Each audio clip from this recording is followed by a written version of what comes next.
I think I agree with my friend. The president can visit any part of this country. And secondly, it is not the visits that he makes that will endear him to the people come 2027. That is far from it. He can build kingpins, he can do all the trips to Luo Nyanza. That won't get him votes. What will get him votes? And I think this is something that most politicians who are looking at 2027 need to look at. If the president delivers on even just 30% of what he promised Kenyans, I think 2027 will be smooth sailing for him. So he doesn't have to visit if he delivers. If the hustlers in Homa Bay, in Migori County, in Nyeri, in Isiolo, in Wajir are comfortable, they realize that by the time Dr. William Ruto became the president, their household GDP was, let me say, 3,000. And he's living, and their household GDP is 9,000. They will have no reason to think of any other person. That is how a functional democracy works. And we are looking at a situation where it is the guys at the bottom of the pyramid, the hustlers, so to speak, who enthroned, the president into this leadership. They voted across board, He managed to get votes even in areas that he had never gotten votes.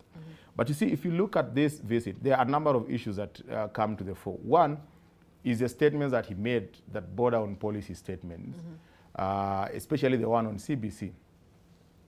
It defeats logic to start, talking about a curriculum for which you've set a task force to interrogate and come up with a framework.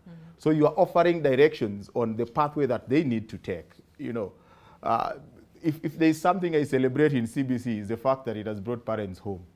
So that midnight homework is not really midnight homework. It's simply parents are spending more time with their kids. But it has so many other challenges. I am in the education sector. I am a teacher, but I'm not a curriculum expert. So we better leave that to curriculum experts to deal with it, because CBC is not just a question of coming up with solutions. It's a question of the future of the next generation of Kenyans. Then number two, if the president goes to Homa Bay and says, I know the road from Karungu to Sori, we will build that road, it's a good thing.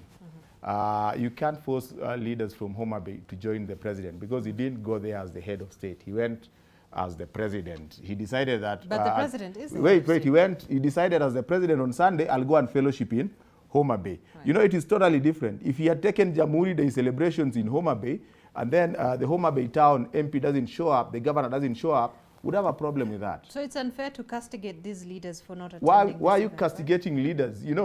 If the president decides that today he's going to worship in Surgoi, will all leaders in Uasin go to Surgoi because the president... It's not a state function. Attending church is not a state function. It has nothing to do with Homa Bay County.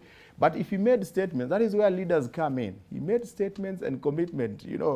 I am a true deistarian, and one of the key things we learned is that communication when made in public increases commitment. So for the people of Homa Bay, and I come from South Nyanza, we are very happy that he made a pronouncement in public, which increases commitment. If those roads are built, it would mean that, moving within Homa Bay and Migori would become very easy. And I expect even the leaders who didn't show up now to take the president on that and tell the president, you went to pray, but you also saw the plight of our people and you made a commitment. How then do we work around these commitments? I think that is where we need to hold the president. But I would also say, this country is very big. We've had celebrations of national events in what I would call the center counties. If the president has started this journey of reaching out to other counties, we need to see the same done with public holidays. We need to see celebrations go to places that they've never gone. I would actually welcome the president to take the next national celebration to my home county of Migori, because they voted for him more than any other Luo Nyanza county. But ultimately, I think the most critical thing about building bridges and what my colleague has talked about is not reaching out to the people. That is not it, because the structure of our politics and how we mobilize, it's a multi-layered, two-step, three-step kind of political mobilization. And the African traditional heritage also respects opinion leaders. So to just pop into Homa Bay, I'm not so sure that it was in the public domain that he was going to Homa Bay. not to prepare leaders so that it is clear that these leaders knew you were coming and they decided to, take a walk.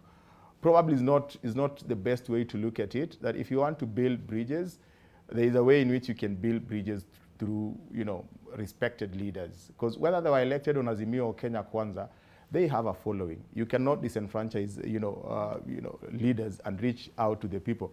Because the conversations going around right now from Homa Bay, people are asking, if there are churches in this country, why did he decide to pray in Homa Bay? Okay. There are guys who are saying, this guy just came to laugh at us, that now I'm the president, I'm coming with the trappings of power to show you what you didn't get, So if you want to reach out, if you want to build this nation, the hustler mentality was a campaign thing, yeah? So there is no reason why we should continue with, I'm reaching directly to the hustlers. Right. There could be a structured way, a more respectful way of engaging leaders, reaching out to the public through, opinion leaders.